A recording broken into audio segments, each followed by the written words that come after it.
Bitcoin is dumping, but we are still bullish. Why? Because there's a signal on this chart that last resulted in a 600% move to the upside. And what's up, you guys? Welcome to the Mango Grove. My name is Krisha, and this is today's Bitcoin analysis video. I have Sean next to me today looking like a cutie. Sean, say hello to everybody. Good morning.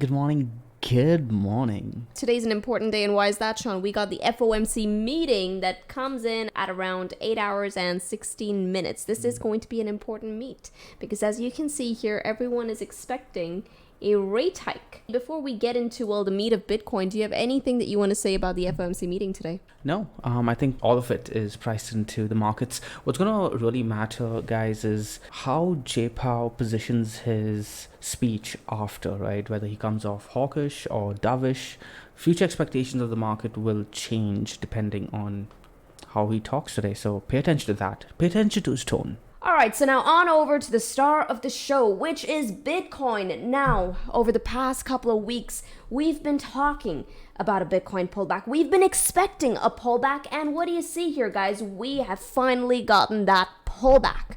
However, we are still bullish. Now, many of you guys have been asking as well, why are you guys still bullish despite this pullback? What is stopping Bitcoin from dropping all the way down to $15,000? Well, guys, we are keeping track of our objective long-term indicators here at Mango, and right now, those indicators are still swinging bullish. Now, today we're going to be going over one of those indicators, which is this right here. It is the Bollinger Band in conjunction with the MACD. Now, yes, everyone knows about Bollinger Bands, but using it with this signature that I'm about to show you is what makes this indicator so much more powerful. So now, what is the signature? Well, we're looking for price to live over the mid of the Bollinger Band. Now, that mid is that red line running right through.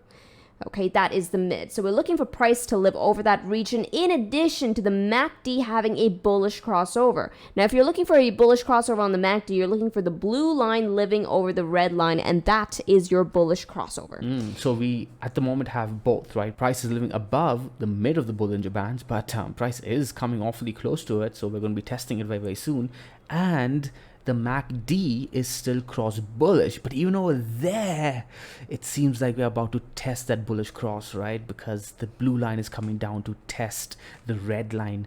So hey, for now, things are still bullish. Yes, exactly. Until and unless we actually start losing these levels, until price actually loses that mid, until we actually get a bearish crossover on the MACD, my bullish biases are going to be kept alive. However, guys, now when this does flip bearish, if, Sean, it does cross bearish, I will be giving all of you guys an update. So if you do not want to miss that update, okay, make sure you smash the sub and the bell icon. That way you are staying on the right side of this indicator. Exactly, guys. It's really important to understand that being a perma bull does not pay. A technical analysis exists to protect yourself more than anything else. TA is for risk management. So soon as our objective indicators tell us to have a bearish to cautious mindset, we have to switch, and we will switch. So make sure that you're following along with that. Now, what we're seeing with price, Sean, like even on the weekly time frame, volatility is compressed. And in fact, the Bollinger Bands is a really, really good testament of volatility compressing. Look how close these bands are, right? The resistance and the support.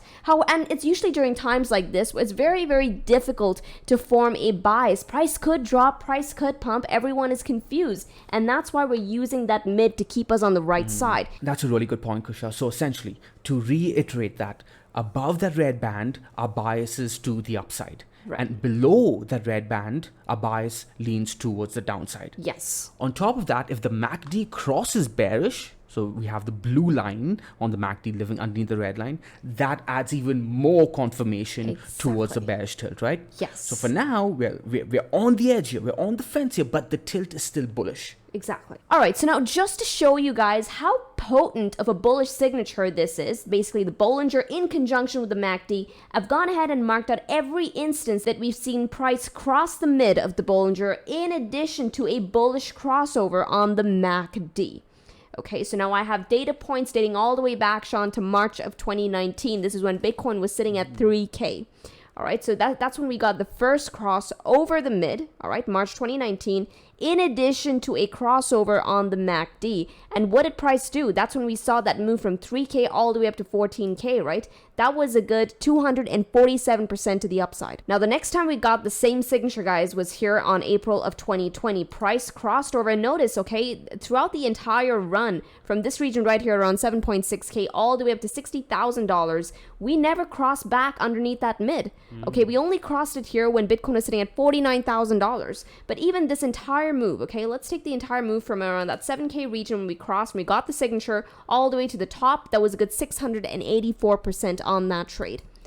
All right, the third time we got it, Sean, was right here when we were sort of recovering from that 40K region, the 32K region, back up to 60, right? And now what was that move to? Now, while this might look minuscule on my chart, from our price crossed all the way back up to the top, that was still another good 50% to the upside. All right, so these are pretty major, intense moves to be had as traders. Now, the next time we got it, Sean, was right here, the recovery from this last bear market, which came in Jan of 2023. We got that cross, okay, even up to where we are right now. That's still a good 63% from that cross. And we've been holding the mid this entire time, ever since the recovery. So again, guys, remember, your technical analysis over here is not supposed to be a crystal ball where you're going to know for sure that you are on the right side. All you're doing over here is keeping the probability skewed onto your side, right? Imagine having a coin that is rigged in your favor, where you know that 75% of the time the coin will flip heads. How powerful will that be? Now, you know that's not going to flip heads every single time, but if you play that coin in the long term, all you have to do is keep calling heads, keep calling heads, keep calling heads. You're not trying to win every single flip. You're trying to win over the long term, right? This is the power of what Krisha is showing you guys, that we right now, RTA is telling us to stay bullish, to keep calling heads. Exactly, and that's why it's very, very important to have these objective indicators to keep you on the right side of the market when things are looking a bit hazy. All right, so now what we know, just by looking at the Bollinger and by looking at the MACD, the Bollinger, Sean, it's telling us that, hey, volatility is compressing. All right, and we can see that. I mean, we've been in this range for, 100 days, guys. Okay, we've just been ranging for 100 days. Okay, so fine, volatility is squeezing, but our momentum indicator, which is our MACD, is telling us that, hey, things are still looking relatively bullish. Okay, the bulls still have the edge. Now, I want to take you back into 2015 to show you an instance where this was potent as hell in keeping you on the right side of the market. Okay, so let's get on over to that chart. And here it is. Bollinger MACD, October 2015 is when we got the signature. That bullish signature triggered. Price living over the Bollinger mid and the MACD getting a bullish crossover. Now, Sean, notice once again, just like how we have right now, okay, this was a very, very long consolidation. This throughout this entire range. This was also a good 196 days. And just look at these two regions right here. Resistance on the Bollinger and support on the Bollinger. Look at how much it's squeezed. Volatility dried out.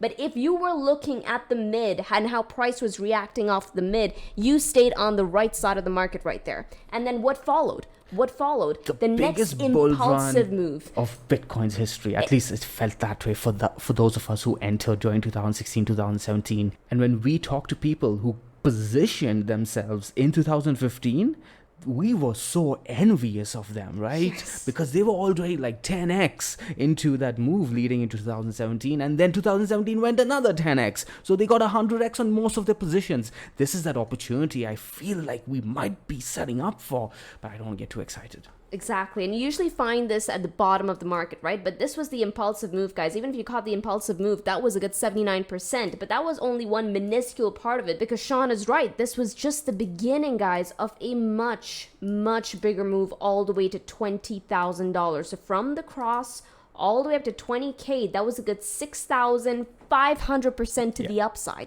Now, we're not saying that Bitcoin is going to do another 6,500% move, but the way things are setting up, it seems like we are going to see a spectacular move nonetheless. Exactly, and if you want to catch the moves worth trading, you gotta make sure you're following your objective indicators. Make sure you're keeping your eyes on them. Okay, so now this is one that we found here at Mango, the Bollinger in combination with the MACD, and that's why we're still bullish and are looking to bid any pullback. All right, so now this is actually a good segue into a quick recap on what is the pullback trade, Sean.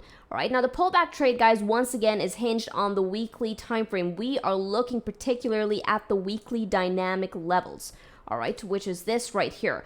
27.3K as the upper threshold and the lower threshold coming in at 25.7K. We're looking for a pullback into this dynamic zone as the bid. As far as the invalidation is concerned, any break of the dynamic level, so close underneath this level, means that we have been invalidated on our long trade. And at that point, Sean, we would have also broken the mid of the Bollinger. Yep. We'd have closed underneath the Bollinger Bands and the Mango dynamic on the weekly, so we'd have lost two key long-term indicators on that one weekly close. So yeah, that's going to be a big bearish indication, at which point we will be giving you guys a update. So make sure that you guys have that notification button clicked so you don't miss that update, especially because if we lose this level over here, not only will we have lost the Mango dynamic and the Bollinger Bands, guys, but we have also been putting an M-like formation over here on Bitcoin that has broken down, confirmed underneath. M stands for murder, guys, right? And this would be a murder of the bull trend, looking for a move all the way down to 19,000 to 20,000, and hey, potentially even $15,000 lows over here, right? So this is going to be a big event if Bitcoin loses that. So hey, it's time to be vigilant. And this is technically also what makes the trade so easy to manage, right? Because if we catch a bid on the zone, we know when we're wrong so fast. As soon as Bitcoin closes underneath, we know that, hey, you know what? We've been invalidated, time to get out. We get to take a minimal loss on that trade. Now, Sean, if we come there, we catch that bid, what are the targets for Bitcoin? Well, our targets, guys, haven't changed, okay? Target 1 coming in at $42,000 and target 2 coming in at $62,000. Now, for those of you asking us, Krisha, Sean, where are you guys trading Bitcoin and the altcoins? Well, guys, we haven't changed that. We are currently trading on the BitGet exchange. You will find a link to it in the description below. And if you use that link, you can get some $8,000 in deposit bonuses as well as discounts on your trading fees, okay? And those can really rack up, so make sure to check it out. But guys, in addition to that, BitGet is actually running an event. It's a raffle event where if you complete a bunch of tasks, you stand a chance to win, well, a MacBook Air M2 as well as a $2,000 Amazon gift voucher. So yeah, definitely go ahead and check it out. All right, and that's all we have for you for today, guys. Now, of course, if you like this one, make sure to smash that like. And yeah, with this, trade safely, trade stress-free, trade the mango way, trade the easy way. Ciao, you guys. Ciao.